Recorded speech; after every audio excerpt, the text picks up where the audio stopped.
কালো পতাকা দিয়ে তো তারা রাষ্ট্রীয় শোক পালন করবে, তাহলে লাল পতাকা দিয়ে রাষ্ট্রীয় শোক প্রত্যাখ্যান করে পাল্টা একটা বিক্ষোভ বা মানববন্ধন এরকম কিছু একটা করা যায় কিনা তোমরা চিন্তা ভাবনা করো। লাল সারা বিশ্বে বিপ্লবের রঙ, এটি সারা বিশ্বে সমাদৃত, তোমরা দাও, কোনো সমস্যা হবে না।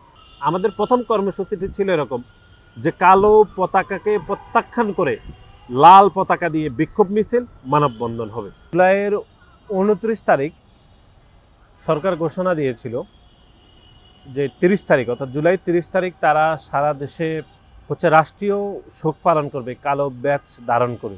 দেশের মানুষকে প্রতিদিন সুরক্ষিত রাখার প্রত্যয় নিয়ে সেফটি কেবলস সহ এলো সেফ সিলিং ফ্যান। আমাদের দলের ভারপ্রাপ্ত চেয়ারম্যান আমাকে ফোন করেছিলেন। ফোন করে উনি আমাকে বললেন যে সরকারের পক্ষ থেকে এরকম একটি কর্মসূচি দিয়েছে।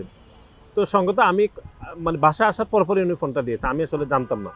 পরে বলছি, আমি বলছি ভাই, আমি ওনাকে বলছি যে আমি একটু দেখতেছি। বলছে এরকম একটা কর্মসূচি দিয়েছে, এই কর্মসূচির পাল্টা হিসাবে কোনো কর্মসূচি দেওয়া যায় কি না। প্রথম উনি এটা বলেছেন, তুমি ওদের সবার সাথে আলাপ আলোচনা করো, যে ওরা তো যেহেতু কালো পতাকা দিয়ে রাষ্ট্রীয় শোক পালন করবে, তোমরা এটার বিকল্প হিসাবে প্রথম উনি এটা বলেছেন। তারপরে আমি আমাদের যারা সমন্বয়ক ছিলেন, বিশেষ করে তখন দায়িত্বে ছিলেন মাহিন, রিফাত রশিদ, হান্নান এবং আব্দুল কাদের, ওনাদের সাথে সেকেন্ড লেয়ারের ওদের সাথে আমাদের কথা হচ্ছিল। তখন আমি ওদেরকে বললাম যে আমাদের ভারপ্রাপ্ত চেয়ারম্যান এরকম বলেছেন, তোমরা একটু চিন্তা ভাবনা করো। এর মধ্যে উনি আরেকবার ফোন করেছেন, আমাকে ফোন দিয়ে বলেছেন যে কালো পতাকা দিয়ে তো তারা রাষ্ট্রীয় শোক পালন করবে, তাহলে লাল পতাকা দিয়ে রাষ্ট্রীয় শোক প্রত্যাখ্যান করে পাল্টা একটা বিক্ষোভ বা মানববন্ধন এরকম কিছু একটা করা যায় কিনা তোমরা চিন্তা ভাবনা করো। বা যারা আছেন উনি ওদের নাম বলতেন আমাকে, যে ওদের সাথে একটু কথা বলবো। তখন আমি এটা ওদেরকে বলেছিলাম, কাদের, মাহিন, রিফাত রশিদ, হান্নানও ছিলেন। বলার পরে ওরা আমাকে বলছে এটা খুবই পছন্দ হয়েছে তাদের, এটা নিয়ে তারা একটু কথা বলবে। কিছুক্ষণ পরে তারা এটা নিয়ে আরও অনেকের সাথে হয়তো কথা বলেছেন, তারা বলছেন এটা হইতে পারে, খুবই গুরুত্বপূর্ণ। তখন আসলে এই কথাবার্তা বলতে বলতে অলরেডি সন্ধ্যা হয়ে গেছে। তখন তারা বলছে যে এটা হইতে পারে, এটা খুবই ভালো, এটা তাদের খুবই পছন্দ হয়েছে, এই কর্মসূচি দেওয়া যাবে। ঠিক আছে, তারা বলছে তাহলে কর্মসূচি আমরা লেখা শুরু করব, ঠিক আছে, গণমাধ্যমে পাঠাবে।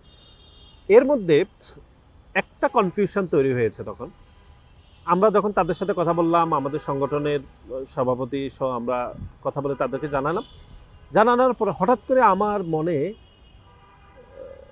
একটা কোশ্চেন এরাইজ হলো যে লাল তো উৎসবের রং, এখন এতগুলো মানুষ তো তখন তো আসলে প্রায় ধরেন 29 তারিখ পর্যন্ত প্রায় 1000-1500 মানুষ তো অলরেডি তখন শহীদ হলো।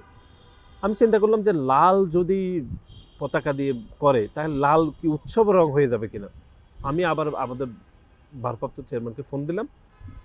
সবচেয়ে মজার বিষয় হচ্ছে যে আমি এটা বলার পরে উনিও কিঞ্চিত একটু কনফিউশনে ফিল করলেন।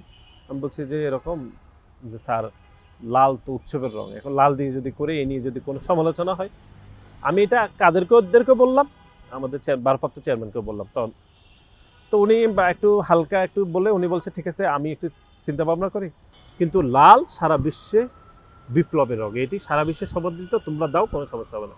আমাদের প্রথম কর্মসূচিটি ছিল এরকম যে কালো পতাকাকে প্রত্যাখ্যান করে লাল পতাকা দিয়ে বিক্ষোভ মিছিল মানববন্ধন হবে।